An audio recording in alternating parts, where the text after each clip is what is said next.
بسم الله الرحمن الرحيم. اهلا بكم في حلقه جديده من برنامجنا المطبخ. برنامجنا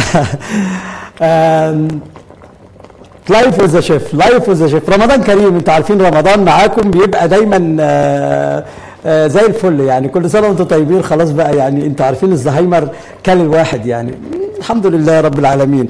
انا بس عشان كنت مشغول عشان بسلق عجينه اللازانيا اللي هنعملها النهارده، وما رضيتش اسلقها كلها واجي اقول لكم انا سلقتها كذا كذا. بحب دايما يكون عندكم جزء من التكنيك بتاع السلق، بتاع عمل البشاميل، بتاع الحاجات اللي احنا بنشتغل عليها كل يوم. طبعا برحب بكم تاني في برنامجنا لايف وذ شيف على صفحه زانوسي على الفيسبوك. بقالنا بالظبط كده يمكن 22 يوم شغالين مع بعض كل يوم لايف، ودي لاول مره بتحصل في مصر والشرق الاوسط. يا رب تكونوا مستمتعين معانا زي ما انا مستمتع معاكم. واحنا شغالين كده هقول لكم انا بعمل ايه. النهارده هنعمل لازانيا، ولكن مش اللازانيا العاديه اللي احنا عارفينها. اللازانيا بتاعتنا هتبقى محشيه بانواع من الجبن ولحمه مدخنه وبسله. قلتوا ليه؟ بقول لكم انواع من الجبن ولحمه مدخنه وبسله. تعالوا نشوف المقادير. انا عندي عبوه من عجينه اللازانيا بسلقها قدامكم اهو، هوريكم بسلقها ازاي. كمان عندنا كوبايه ونص من الجبنه المبشوره الرومي، كوبايه ونص من الجبنه الشيدر، كوبايه ونص من الجبنه الجوده او الفلامنك، كوبايه ونص من الجبنه الموتزاريلا، كوبايه ونص من اللحم المدخن سموكت بيف بس متقطع مكعبات صغيره، وكوبايه من الحمص، وكوبايه من البسله. نقول تاني، 4 مقادير قد بعض من الجبنه. ممكن تكون كوبايه، ممكن تكون كوبايتين، ممكن اللي انتوا عايزينه، ما فيش مشكله. لكن 4 مقادير ما تقلش عن كوبايه من الجبنه المبشوره رومي، شيدر، جوده، موتزاريلا، وزيهم لحم مدخن متقطع مكعبات صغيره، وكوبايه من الحمص، وكوبايه من البسله. ده حشو اللازانيا، حشو لاول مره بتشوفوه وان شاء الله يعجبكم.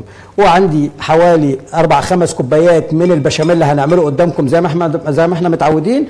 وفي الاخر خالص هنشوف شكلنا الحاجه بتاعتنا عامله ازاي. عجينه اللازانيا بشتريها جاهزه من السوبر ماركت اهي. بعمل ايه؟ ميه بتغلي فيها شويه ملح وزيت، بقوم نازل باول واحده، تستنوا عليها ثانيه هتلاقوا بصوا بترفع اهي، وبعد كده هتغطس تحت. اول ما تغطس تحت نقوم حاطين الثانيه، وبعدين نقلبهم نبعدهم عن بعض عشان ما يلزقوش. يمكن انتوا لاحظتوا ان انا بطلعها، حتى بطلعها في ميه ساقعه ولسه ما طلعتهاش من الميه الساقعه. هنحطها على ايه دلوقتي؟ هوريكم دلوقتي. بعد كده بعد ما بتستوي معايا اكمل دول كمان عشان يبقى ما فيش ولا قطعه بره، ولازم كل مره احط كده اقلب بعيد عن بعضه عشان ما يلزقش، تبقى كتله واحده. وبعد كده ارميها. بعد ما عملنا كده العجينه اهي، بعد كده بجيب طبق كبير وادهنه زيت، واحط شرايح اللازانيا، وادهن تاني بكل طبقه والتانيه نقطتين زيت كده اهو اهو. وبعدين نطلع اللي اتسلق نحط عليه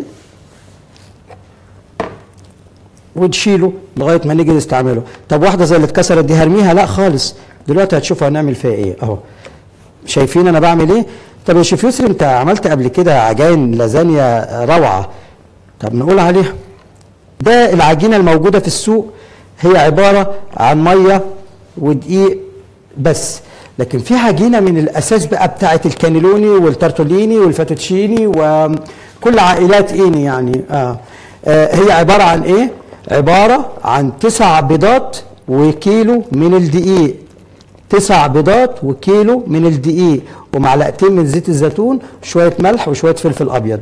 تاني 9 بيضات، كيلو دقيق، شويه ملح، شويه فلفل ابيض، ومعلقتين من زيت الزيتون. بحطهم واعجنهم مع بعض، وبعد كده بقطعهم وافردهم بالمكنه بتاعتنا، يطلع معايا احلى عجينه لازانيا هتاكلوها. احلى من دي طبعا، اكذب عليكم؟ طبعا. طب ليه ما عملتلناش منها؟ لان هي عايزه حلقه كامله نعملها.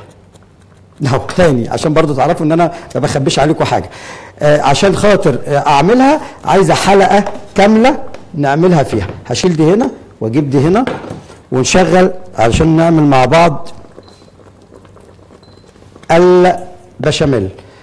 زي ما انتم عارفين انا المره اللي فاتت عملنا بشاميل قريب، متهيألي من 2 أو 3، كان عباره عن لتر لبن، حطيت عليه بصلايه وجزرايه وعود كرفس وبشره جوز الطيب وشويه ملح وشويه فلفل، وغليته مع بعض وصفيته اهو قدامكم.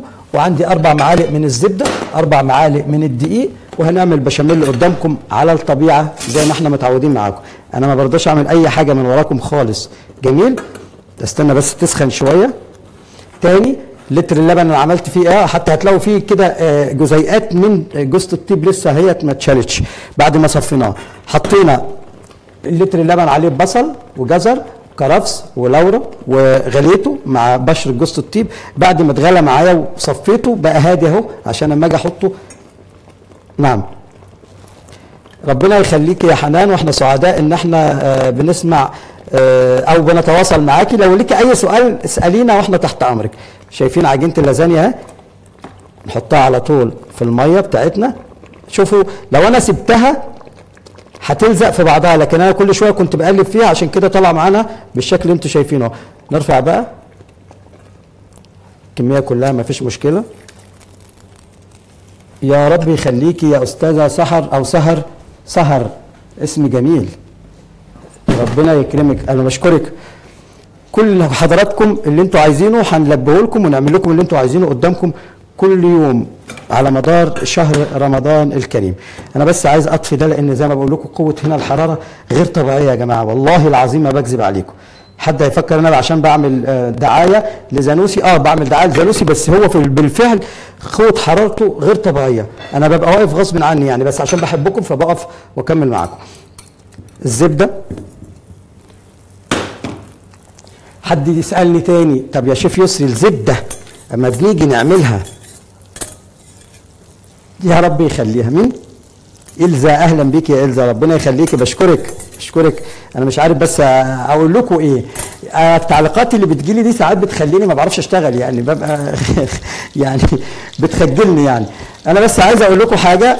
في ناس كتير قوي بتمسك الدقيق تحطه على الزبده وتقعد تحمص فيه لغايه ما لونه يبقى ذهبي. لا خالص، احنا يا دوب بنطلع نسبه الرطوبه منه.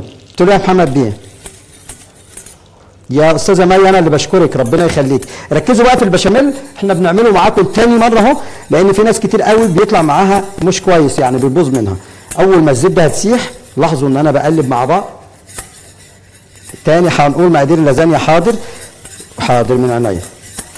العجينه كيلو دقيق، 9 بيضات، معلقتين زيت زيتون، ومعلقه من شويه ملح يعني، وشويه فلفل صغيرين ابيض مش اسود. لا مش اسود، فلفل اسود هيخلي جزيئات باينه في العجينه، فلفل ابيض عشان ما تبانش. بعد كده بعجنها مع بعض واسيبها ترتاح شويه. بعد ما بترتاح معايا شفتوا الخليط عامل ازاي اهو، ما حمصتوش اكتر من اللازم. هننزل عليه كده باللبن. وسام يا استاذه وسام، العجينه تاني كيلو دقيق، 9 بيضات، ومعلقتين زيت زيتون، ومعلقه من الملح، وشويه فلفل ابيض صغيرين. بعد ما بعجنها بعمل ايه؟ باخدها اريحها في الثلاجه، بس بكون بقطعها حوالي 3 قطع او 4. عارفين المكنه اللي هي بتلف كده تعمل العجين بتاعنا وتعمل الشرايح دي؟ بنفضل نفردها من هي في 6 درجات، نقلل لغايه السمك اللي احنا عايزينه، وبعد كده بنقطعها بنفس الشكل ده تبقى عندي عجينه لازانيا. طب هل دي يا شيف يسري بنسلقها ولا بنستعملها نيه؟ زي ما انتوا عايزين، بس لما نيجي نسلق ميه بتغلي بنزلها في الميه اللي بتغلي، اول ما ترفع معايا اشيلها احطها في ميه بارده، لان مش زي دي، مش عجينه قاسيه زي دي، لا ده عجينه بسيطه ما فيهاش مشاكل خالص في ان انا بعد ما تطلع معايا برفعها مباشره احطها في الميه وبعد كده استعملها.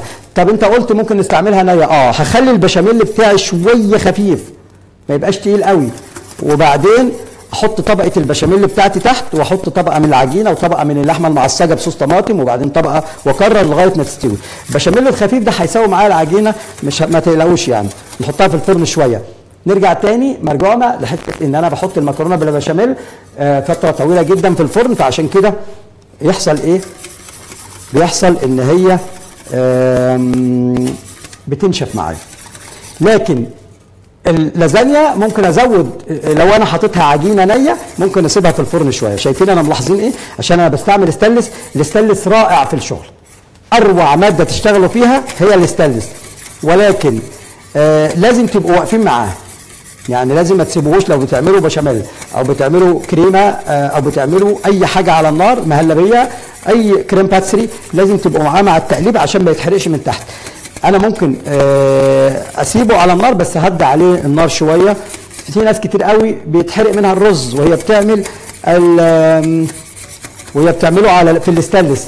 لازم يا جماعه يبقى نقلب الرز ونوطي عليه النار اول ما يشرب ميته. بالعكس ده هو هتشوف دلوقتي، اصل محمد باشا بيدخل المطبخ كتير فبيقول لي هو لسه خفيف، هتشوف دلوقتي واحنا شلنا حاجه من قدامك. تعالوا بقى نقول مقادير الغريبه ونستغل وقتنا ونخفق الغريبه بتاعتنا السمنه مع السكر. مقادير الغريبه 400 جرام سمنه بلدي بس دي بقري. قلت لكم الفرق بين السمنه البلدي الجاموسي والبقري ان السمنه الجاموسي بتبقى لونها ابيض مخضر شويه، اما السمنه البقري بتبقى لونها اصفر. دي 200 جرام من السكر البودر و500 جرام 400 جرام من السمنه. نقول تاني 400 جرام من السمنه و200 جرام من السكر البودر. بص يا محمد بيه بدات تتقل اهي، شايف كده عامله زي المهلبيه بس لسه ما كملش، لسه ما استواش. بعرف انه استوى ازاي؟ اول ما يطلع بقى البقالين اللي انت بتشوفها دي، ايوه يعمل البقابيق دي. تعالوا بقى نحط السمنه اهي ونحط عليها السكر ونخفقهم بالكف. لا يا جماعه بالمضرب. ايه ده؟ السمنه مع السكر بالمضرب. انا عايزها تبقى لونها ده يفتح خالص. ادي كميه السكر 200 جرام وبعدين اروح ابص كده، شفتوا اهو عمل البقاليل اهو. تاني مره بعمل لكم البشاميل وهوريكم قوامه اهو. نرفع من على النار او نطفي خالص النار بتاعتنا اهو. هو ده. بصوا بقى قوامه عامل ازاي عشان تعرفوا بس ان انا لما بقول لكم البشاميل عليه عامل رئيسي في الموضوع. هو ده القوام بتاعه، مش تقيل لان ده اسمه ايه؟ اسمه الصوص الابيض. عارفين يعني ايه كلمه الصوص الابيض؟ الصوص الابيض دي يعني صوص، فالصوص لازم يكون انسيابي، لازم يكون سائل. احط هنا نشيل الكف ده ونحط المضرب بتاعنا ونخفق السمنه مع السكر. انا ما قلتش حاجه في مقادير الغريبه غير سمنه وسكر اهي. 200 جرام من السكر البودر عليهم 400 جرام من السمنه وسيبوهم يعيشوا مع بعض كده حياتهم. وتعالوا معايا نكمل اللازانيا. عملنا البشاميل اللي قدامكم واستوى، وبعدين بعد ما استوى معانا يلا نغرف. نجيب الاول بول كبير كده وناخد الخليط بتاعنا. انا عايز بس البس كلافز بقى عشان هقلب بايديا. دخلنا في مرحله تقليب الايدين بقى واللغوصه اهو. هنا زود السرعه وهوريكم قوام دلوقتي السمنه مع السكر عامله ازاي. وعندي هنا البشاميل جاهز. الجبن بتاعتي احط كل الكوبايه ونص ما عدا معلقه، كل الكوبايه ونص ما عدا معلقه حطيتها على الثانيه. كل الكوبايه ونص انا عاشق للجبن عشان كده بحبها جدا في الاكل. ما عدا معلقه حطيتها على الثالثه اهو. وادي الموتزاريلا ما عدا المعلقه دي حطيتهم. يبقى انا عندي 4 معالق هنا على جنب. اما يجوا وقتهم هقول لكم هنعمل فيهم ايه لما يجوا وقتهم. ونروح نبص بصه هنا. فاكرين كانت السمنه لونها اصفر، بعد شويه هتشوفوا لونها بقى عامل ازاي. اشيل دي كمان عشان يبقى الدنيا رايقه قدامي.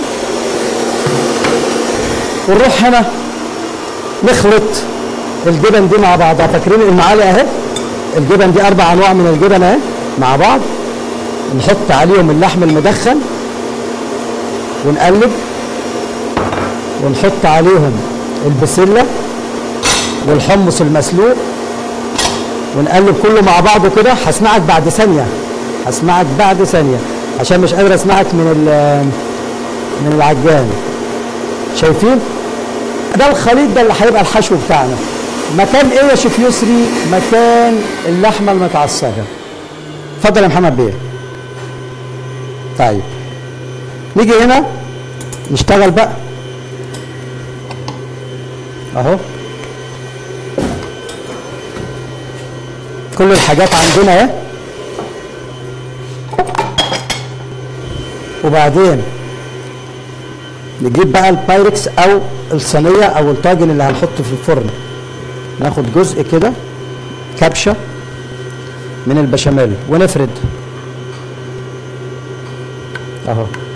بعد ما بفردها كده ناخد عليه المسلوقه ديت عشان نطلعها، اللي مش نحطها على طول اهو. واحده كده اهي من العجينه دي، والتانيه والتالته. جربوا بقى اللازانيا دي، اللازانيا دي حكايه من حكاوي الشيف يسري، يعني حاجه جديده خالص، اول مره بتشوفوها ومذاق مختلف. كلنا عارفين اللازانيا وجربناها، اللازانيا العاديه، لكن دي لازانيا معموله بنكهات متعدده مختلفه جدا.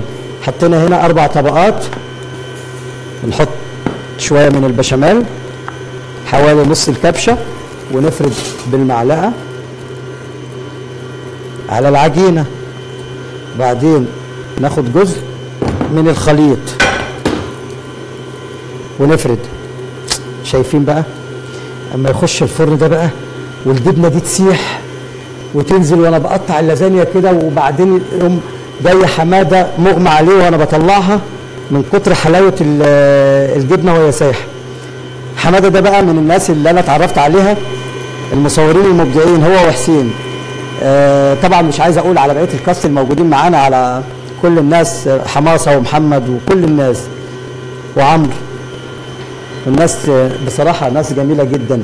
تاني طبقه من عجينه اللازانيا اهو. بعدها طبقه من البشاميل شويه، وبعدها نفردها عشان تبقى كلها متشربه بيه، وبعدها شويه من الخليط ونفرد. في احلى من كده في الدنيا اهو، شفتوا بقى. وبعدين ناخد طبقه تانيه من العجينه ونفرد. شفتوا انا بحط العجينه عكس بعضها، يعني مره بحطها بالطول ومره بالعرض، مره بالطول ومره بالعرض اهو. العجان شغال انا عارف، ما هو شغال عشان خاطر بعد شويه هزود السرعه تاني. طب نهدي السرعه شويه كمان وبعدين عشان تبقوا شغالين معانا. ناخد برضو هنا بقى كبشه كامله من البشاميل، علشان دي لما تغلي مع الجبنه السايحه تبص لها بتنزل كده في الحروف، نط معانا كده. وبعدين شفت اهو ري الحسين اهو اول ما اتكلمت، والله العظيم يا جماعه لو تشوفوا المنظر. وبعدين هو صايم، بس هنعمل ايه بقى، يعني رمضان كريم، بس انا اعمل ايه، ده شغلي اهو. هو ان شاء الله اهو. طبقه من الخليط، وبعدين نيجي هنا نضغط عليها شويه ونجيب بقى، ممكن عشان هتبقى دي اخر طبقه لان الطاجن مش هياخد اكتر من كده، نحط كل الكميه. وبعدين احنا شغلنا البوتاجاز، مش عارف، بوتاجاز زانوسي طبعا شغال اهو زي الفل. طب بس هشغل على الشوايه عشان انا محتاج ما ياخدش وقت معايا اكتر اهو زي الفل. تعالوا معانا بقى نعمل اخر حاجه. اخر حاجه هي هاخد اخر طبقه من العجينه اهي، نحاول ما نخليش حروفها بارزه. وادي تاني واحده، وادي تالت واحده،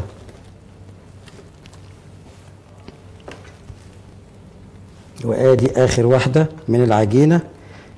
وبعدين نقوم جايين كده مغطيين بكميه البشاميل اللي عندي.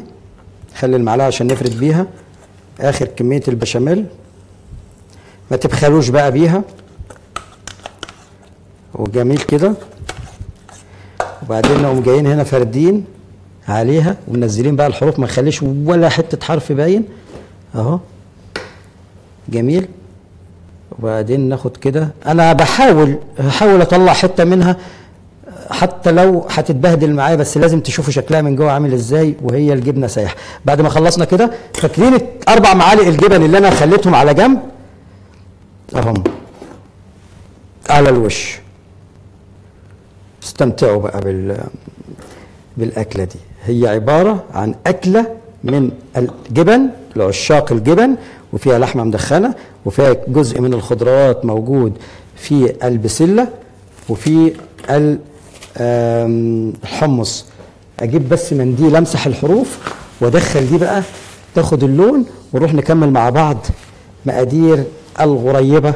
والغريبه سهله قوي ما فيهاش مشاكل خالص، بس عايزه تكنيك في العمايل هقول لكم عليه دلوقتي. ادي اللازانيا تحت الشوايه ونسيبها ادي في الفرن. نشيل بقى كل المكونات دي ونرجع تاني نقفل الفرن بعد ما تشوفوا شكلها وهي في الفرن اهو. نقفل. عارفين ان فرن زانوسي قوي هتلاقي الجبنه ساحت زي ما وريناكم في البشاميل في المكرونه بالبشاميل. امبارح عملنا البيتي فور، اول امبارح عملنا بسكوت النشادر، اول عملنا الكحك. كل الحاجات موجوده عندنا بمقاديرها، يا رب تكونوا انواع الجبن: جبنه رومي، شيدر، جوده، لمين؟ إلزا اسم جميل. جبنه رومي وجوده وشيدر وموتزاريلا، او ممكن نشيل الجوده يتحط فلامنك، او انواع من انت بتحبيها. لو في انواع حد عايز يحط جبنه ايمنتال، حد عايز يحط اي نوع من الجبن، هم 4 انواع جبن بس ما فيهاش جبنه بيضه. اصل حد يقول لك ما انت قلت 4 انواع جبن، يروح يجيب لي جبنه قريش او جبنه بيضه يحطها. لا. الغريبه مقاديرها عباره عن 400 جرام من السكر الباودر، 400 جرام من السكر الباودر. اشيل كل ده عشان اجيب لكم هنا ونشتغل مع بعض. حطيناهم 400 جرام من السمنه معاها 200 جرام من السكر الباودر وخفقناهم. انا هرفع دلوقتي هتشوفوا اللون كان اصفر، كان شفتوه كان اصفر خالص. اللون ده عامل ازاي؟ طب بقيه المكونات 750 جرام من الدقيق وبياض بيضه بس. بس ورشه فانيليا، تاني 200 جرام من السكر البودره، عليهم 400 جرام من السمنه البلدي بنخفقهم مع بعض بالمضرب. وهرفع دلوقتي اوريكم شكلهم عامل ازاي. تاني اهو، بصوا بقى بفضل اخفق فيها لغايه ما توصل لدرجه اللون ده اهي، شايفينها كريمي، لون السمنه مع السكر بقى ابيض اهو. مش فاكرين لون السمنه كان اصفر، ابيض معانا. حلو كده. يبقى احنا حطينا، هخفقها كمان دقيقه او اقل من دقيقه وبعد كده نكمل مع بعض. 400 جرام من السمنه عليها 200 جرام من السكر البودر، وبعد ما تتخفق معايا ويبقى لونها فاتح خالص كريمي هنحط عليها 750 جرام من الدقيق وبيض بيضه ورشه فانيليا. حلو قوي. في ناس بتحب تحط ميه ورد، ميه زهر، اللي انتوا عايزينه مفيش مشكله، اي حاجه تدي نكهه جواها. يبقى احنا زي ما قلنا اهو كفايه كده. نيجي بقى للمرحله اللي جايه، نرفع. كل حاجه لها تكنيك، لو عملناه صح هيطلع معانا شغلنا صح الصح. نرفع المضرب ونرفع، نحط الكف، عارفين الكف تاني اهو، ونشغل بس بعد ما نحط كمية الدقيق دفعة واحدة اهو، ويختلطوا مع بعض. جميل. اول ما يختلطوا مع بعض هتلاقوه بيعمل كرامبل، يعني بيعمل جزيئات كده صغيره. هنزود السرعه سنه وبعد كده هحط عليه بياض البيضه. بياض البيضه بيخليها تقرمش شويه، بيخليها تمسك وتتقرمش شويه. كل حاجه بنعملها قدامكم طبيعيه، مفيش حاجه من وراكم خالص. انا اتحبيت بس اوريكم اهو. نلبس جلافز عشان نعمل مع بعض الكويرات بتاعه الغريبه. تسويه الغريبه يا جماعه هو ده اللي احنا هنتكلم عليه دلوقتي.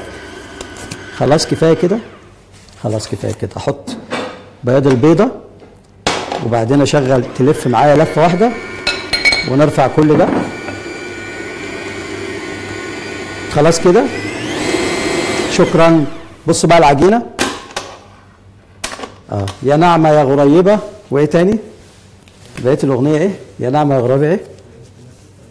مش فاكرها، انا مش فاكرها. ده كان اغنيه قديمه كده، يا ناعمه يا غريبه. حد فاكرها يكتب لنا على الصفحه. بصوا بقى العجينه اهي. طيب عجينه مخدومه عجينه هشه، عجينه تتاكل نيه. هو ده اللي انا بتكلم عليه. هنعمل ايه بقى؟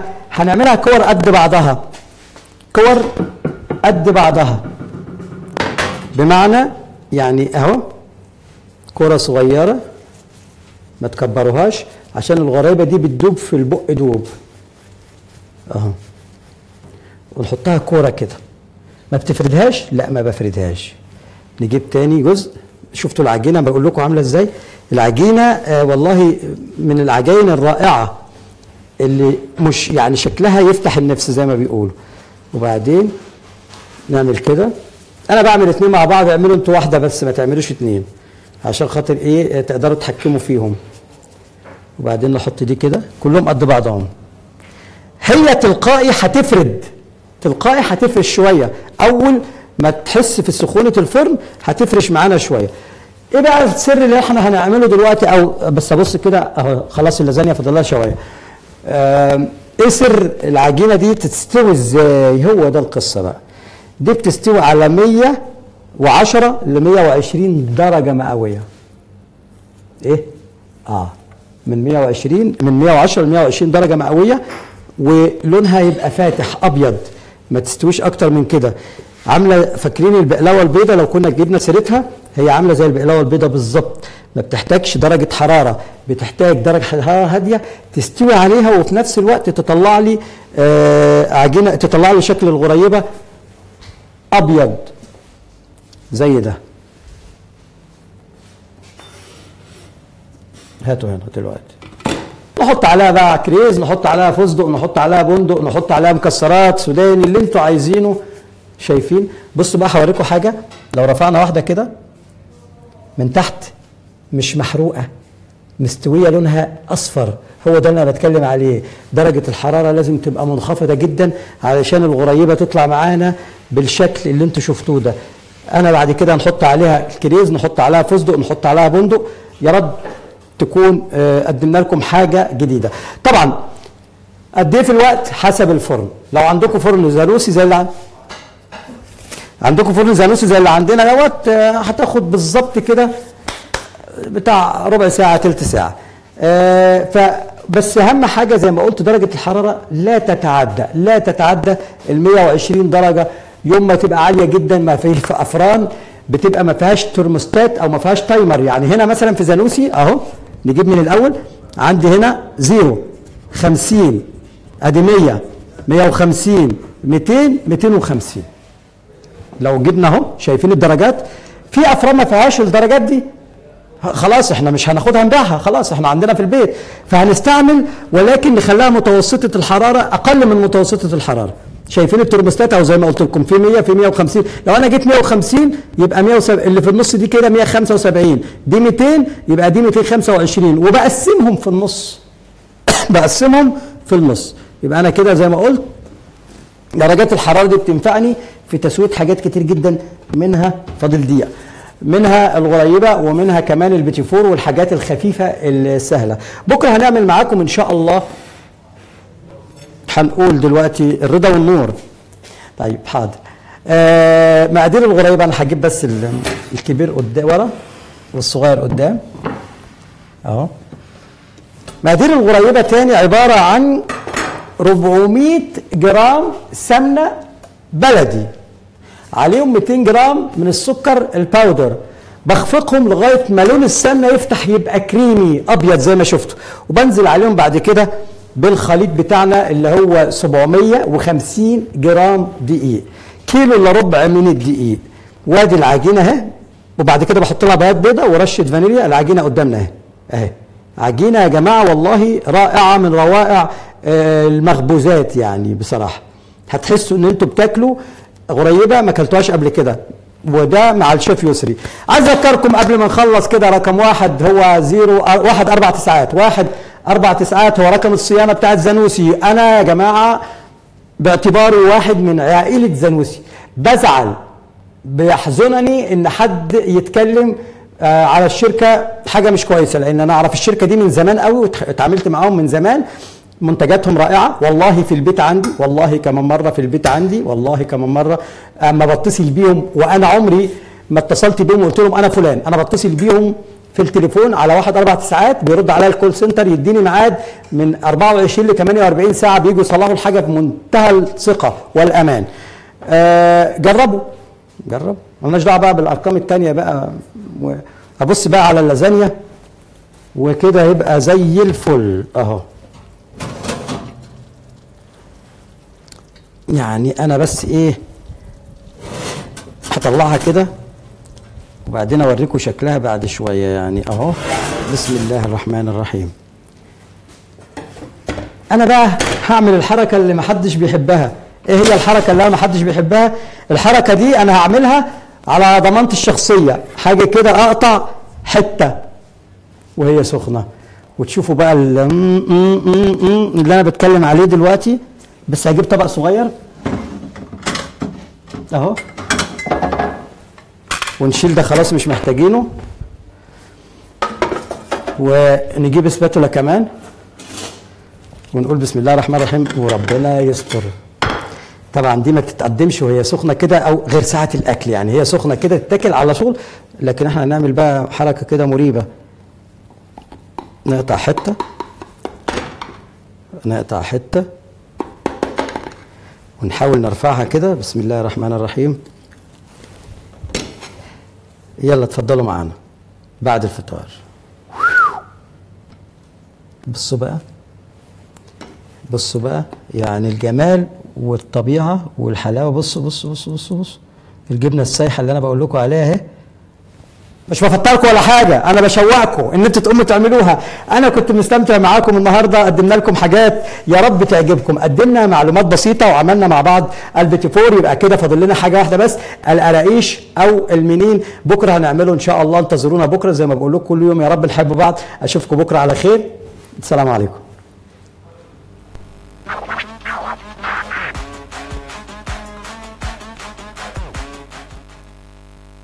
وكل يوم اكله جديده. استنونا مع زانوس.